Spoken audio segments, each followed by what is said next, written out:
The mention of corruption is not something that is new in our news bulletins day in and day out. And of course, this is a conversation that continues to be heard by different stakeholders as we try to figure out how to curtail this vice.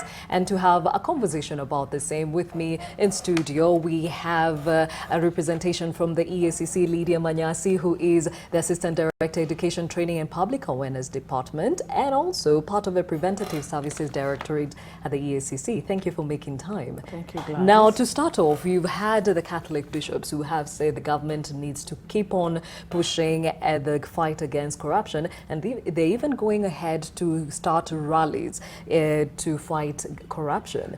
What is your take on this, and is this something that the EACC is taking on in as far as engaging the private sector?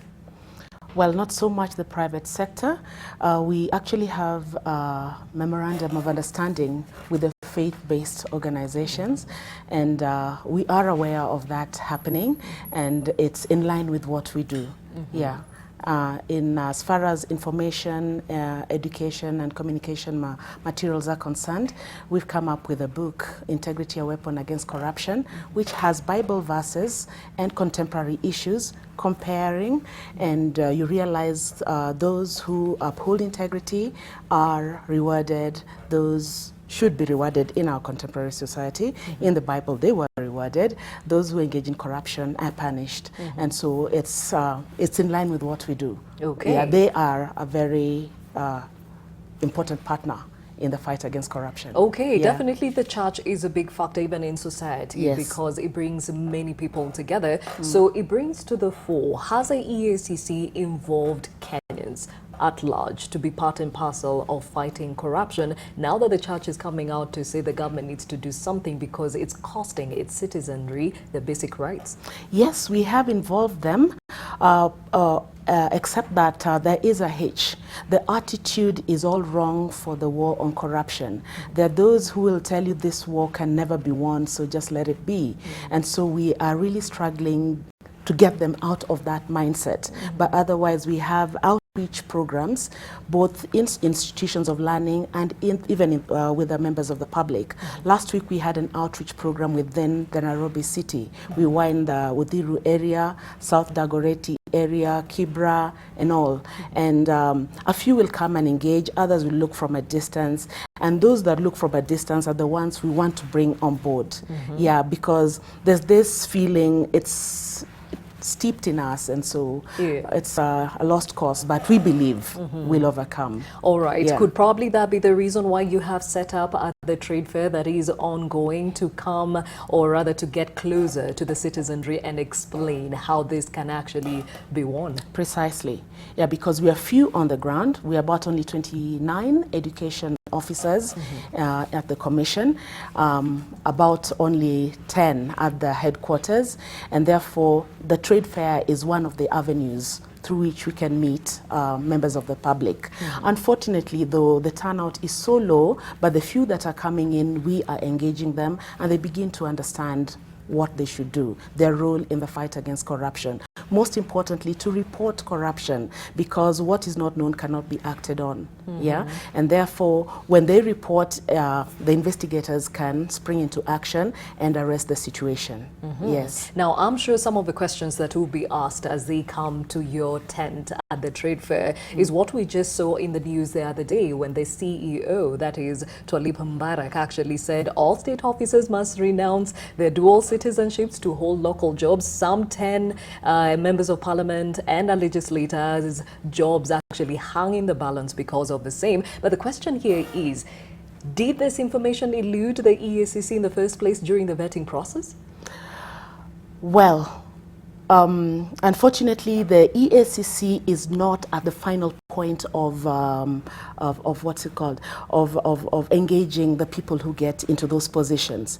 That in the self-declaration form, that is there, and EACC will spell it out to the appointing authority that this exists of that particular individual. So it's them to know what to do, because the rule is very clear on that. Okay, now this definitely was brought to the fore by activists, Okeom Tata, who asked the commission to investigate the said legislators. So the question here is, if it is illegal for a state officer to hold office with a dual citizenship, how come this wasn't arrested earlier?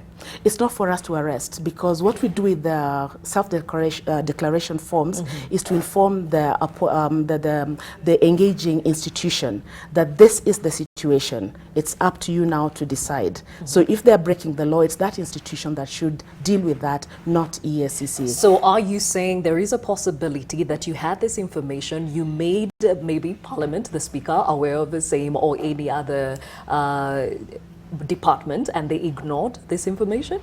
Will not emphatically say yes, because I'm not in the loop, but possible. Okay. Yes. So now this whole debate definitely comes in even as the Kenya's ambassadorial nominee to South Korea, Mwende Mwinzi, was put to task by Parliament, and they said she has to renounce her dual citizenship for her to take up this role. The question again comes to the fore. Why didn't the EACC just come out and, be elaborate about the laws and how those touch on state officers? I don't think that's expressly our mandate. The rule of law is very clear. If you go to the Constitution, it spells it out. You cannot do this, or you can do the other. So we have to learn to apply the rule of law. It's not so much EACC. All right. Let's touch a bit on the corruption factor and the state of corruption in this country. As we're saying, every day we hear a story here or there on our bulletins, and clearly the dynamics of corruption have changed with time. Actually, on today's Daily Nation, how companies hide in havens to avoid tax, and this is pointing to how that scheme involves registration of firms in countries that have lower rates. The question here is the EACC shifting its strategy in fighting corruption because the dynamics are changing? It has to. You have to move with the times, because corruption mutates. When you think you've arrested it from one end, the corrupt have a way of finding other ways of engaging in the same. And therefore, strategies must forever continue to evolve to arrest the situation. Yes. So in this case, with money being sent out of the country, bleeding the taxpayers' money that should be taking care of them, what is being done? Our Legal Services Directorate is on top of things. There's what we call the mutual legal assistance. We'll get in touch with those countries where this money has been stashed, and with their help, it can be repatriated back to the country. Yes. Okay, now the other dynamic is corruption cases going to court, but lawyers finding a way around the law to get their clients off the hook. What are you doing in as far as this is concerned?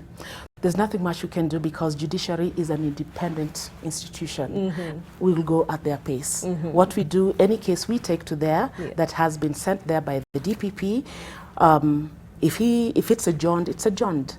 However long it will take, we'll deal with that. I'll give you an example. There was once the Mavoko Cemetery case. It was reported in 2009. It was only completed last year. That's how long it takes, because you cannot control the pace of the judicial system. Do you then think this is the pace they take, the judiciary takes, and many other things that happen within the judiciary corridors are some of the things that are thwarting the success or achievements of the EACC? I will more insist on the rule of law, because imagine yourself being a victim. You wouldn't want to be dispensed with without due process of the law. So I guess it's the due process of the law that takes place.